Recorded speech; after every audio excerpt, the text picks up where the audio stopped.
Now, while we're in Cape Town, on the subject of the Cape sizzling summer season, the J&B Met takes pride of place and is worth R2.5 million. Now, it takes one of the very best horses in South Africa to get into the J&B Met. Conversely, the Emperor's Palace Ready to Run Cup is worth R2.5 million, and it basically entitles all those horses that were sold on that sale the year before entrance into the race, if they're good enough. The bottom line is, if you've got a ticket and you've ticked the box for the Emperor's Palace Ready to Run Cup, you are eligible to run for R2.5 million. Now, the Winner's Circle team were down at Summerhill on Friday to take a look at Mick Goss and his standard of excellence. Obviously, the partnership with Bloodstock South Africa is a very long, tried and tested and successful one. And we spoke to Tony Rivalland from KwaZulu-Natal, Mike de Kock, South Africa's ruling champion trainer. We had an opportunity to speak to Mick Goss himself. We also spoke to Shirley Koster, who has had horses on this particular ready-to-run sale for the very first time, the Chief Executive Officer of Racing South Africa, Peter Gibson, and the Chief Executive Officer of the Thoroughbred Breeders Association, Tom Callaghan.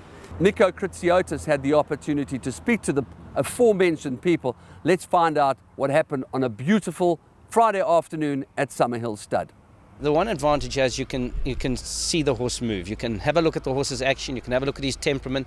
A lot of other little things you can possibly pick up. I mean, they're only really working fast over a small, short distance, 200 or 300 meters. But if you're watching carefully, you can see if a horse has got the ability to quicken a little bit. And, you know, it's always nice to see a horse with a fluid action. And then you can go, once you've chosen the horses that caught your eye, at least you can go and look at the specimen and then try and evaluate what you'd like to buy thereafter. I mean, obviously, without having the good fortune of watching these horses work when you go to any other ordinary sale, you're purely going on conformation, balance, the presence, all the things that you know each individual likes in a horse. But here, as you say, got that added advantage of seeing which horses are athletes. And generally, if you look over the past 10 or 12 years, if I look at my short lists, I haven't bought many horses from these sales because I've been outbid each time. But if I go back and look at the best 6 or 7 I liked from each year, generally I found that 3 or 4 of them have been the top horses to come out of the sale. So undoubtedly, if you're a trainer, you have the advantage. You can see how they move, and you should be picking the right horses. Standard of presentation, i.e. the Gallops, the riders, you know, the other vendors other than Summerhill, that, you know, it's not easy for them to bring their horses from their farms here and work. Everyone's up their game. The standard is high, and I think this has definitely become a world-class event. That was my next question. You being well-travelled, this could hold its own anywhere around the world to places that you've certainly been to. There's no doubt, and I think the comments from our international guests will confirm that. Okay, with me is the head work rider here at Summerhill, John Motaung. Good to speak to you, John, and well done for the job that you've done today. I thought you guys really, as a team, worked pretty well out there, and everyone's congratulating you. How many years have you been out here at Summerhill? I've been here working at Summerhill like 11 years. Yeah, so it's nice to work here. Everything's spot on. Just in terms of the horses that you rode out there today and the pick of 2012, what was your pick? Which horses do you really like for this year's sale? I like Tail of the Cat, and then the other one is Navanda Sunrise, the Kahal called. Kahal out of Nevada Sunrise. Yeah, yes sir, yeah. And you must be very happy about Igugu going over to Dubai and looking forward to maybe seeing Igugu run in Dubai, maybe even in the Dubai World Cup?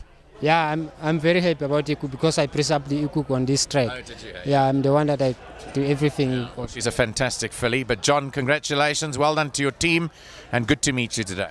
Thanks very much, thanks. Look, in keeping with the global trend, ready-to-run or breeze-ups are becoming more and more prominent. Prices are increasing, and I think people really want the opportunity to see a horse move. I mean, there's the big sale in Hong Kong, they've got in Ireland and in the Europe, and it's attracting big players from the Asian countries. And in keeping with our expected changes to the protocol, which we anticipate to happen next year, a reduction in the quarantine time, this sort of sale is going to be ideal for our Asian community. So, you know, we think that the standard of the horse has increased, the way in which the sale has been conducted has improved, and we are certainly, from a trade council perspective, promoting this as one of our best sales to promote. Right, with me now is Shirley Koster, and great to have you at this event. Your first time out here, and what are your thoughts? Oh, well, it's been an amazing day. Firstly, incredibly well organised. The horses breezed up beautifully, and we had 2 colts, and I can't tell you how delighted I am the way they've gone.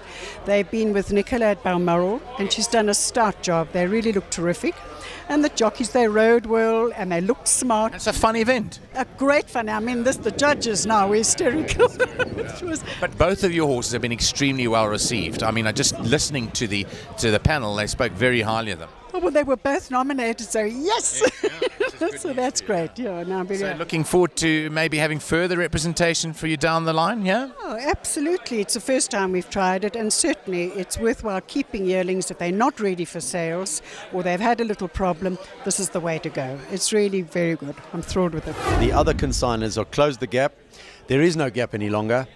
Their horses breeze beautifully. I think, as Garth Puller said, and you know, when it comes to legends and riders, they don't get much bigger than Garth Puller. But as he said, the riders have upped their game. And I think it's true. We've sent a number of our riders to America to ride their ready-to-runs, and I think they've laid it down. And riders in this district generally have taken up the challenge, and they've risen to the challenge. So I think from a South African perspective, we've reached a new level of professionalism. People are taking the sale very seriously now. I mean, there were some very, very nice horses in this. I saw very few poor breezes today, which is an astonishing thing when you think that 160 horses breezed here today. But people were very professional. The whole thing's moved up so many gears. You know, for the first time this year, we had a delegation out from China. Increasingly, that type of market is going to play a role here. But, you know, we have long-standing relationships with Hong Kong, with Singapore, certainly, and in the Middle East. And I think that those countries are going to increasingly participate in the ready-to-run sales in South Africa. This is the biggest foreign entry in any single sale in South African history, any sale. So, you know, the sales depth has grown substantially. And the other thing was, there were a lot of people who used to say to us, have the sale on Friday night because people will spend their money in anticipation of winning the big race the next day. Now they've got the best of both worlds. They can spend in anticipation, and they can spend the money that they've just won in the aftermath. And I also think we're not cramping the sale anymore, but it's a festival, this sale. You know, the Gallops, all of the build-up, all of the stuff you guys in the media do for the sale, the race, the selection panel that picks not only the horses for next year's race, but the guys that have got to pick the horses for this year's race. They get into the spirit of the thing. So I think Friday, Saturday, Sunday make a festival of the whole thing, and it's becoming an event now rather than just a race or just a sale. Andrew, I mean, it was an amazing day yesterday. The weather really held its own. Funnily enough, coincided with the last gallop, the clouds rolled in, so you know the timing could not have been more perfect. But the farm just looks absolutely spectacular, and hats off to Mick and his team. They really did pull out all the cards yesterday, and the feedback from some of the people who came to watch the day, they were just amazed by it, especially some of the first timers. So it was a fantastic day for all of us.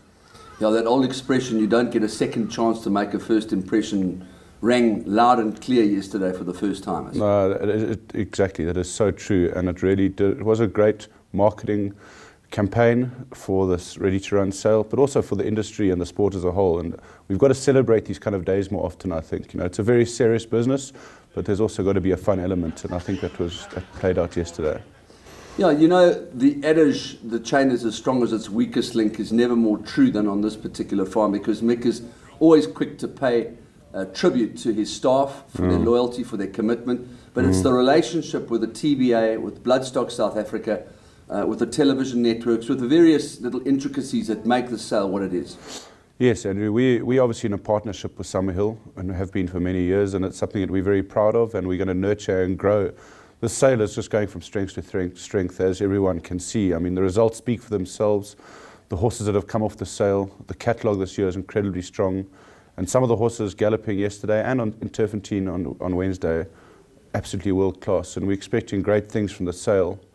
But just back to Mick and his team, it's actually great working with them at all levels. You know, everyone gets involved. It's a team effort, and it really is a partnership that is working. And as I said, in the future, we're going to grow on this concept. This is a partnership. Bloodstock South Africa have been fantastic. Empress Palace have been fantastic. Pumulele have come to the party in terms of laying on the race. You guys at Teletrack have done a wonderful job for us. The media have done a great job for us. So it's a buy-in from all the parties. So we need to take our hats off to everybody. But you know what? Mike de Kock and John McVeigh have done pioneering, groundbreaking work on the need to build bone in young horses. And it's because of training them, not overtraining them, as Mike makes the point often, but training them so that their bone density can grow. And in many respects, I look at our own performances here. Some of our smartest horses, if you like, end up at the National Sale or at the Cape Premier Sale. But the reality is this sale outperforms all of them in terms of its regularity in producing good horses. And I suspect, and in terms of longevity as well, we've had many horses out of this sale train on until they're 7, 8 years old, still winning group races. Let's never forget the contribution that this has made to our own personal performances. So this is groundbreaking stuff, though. We never knew why it was happening until John McVeigh and Mike came to speak at our winter school, and they revealed this evidence that they've been conducting experiments for years. And they gave us the most fascinating paper this year, which is a subject all on its own.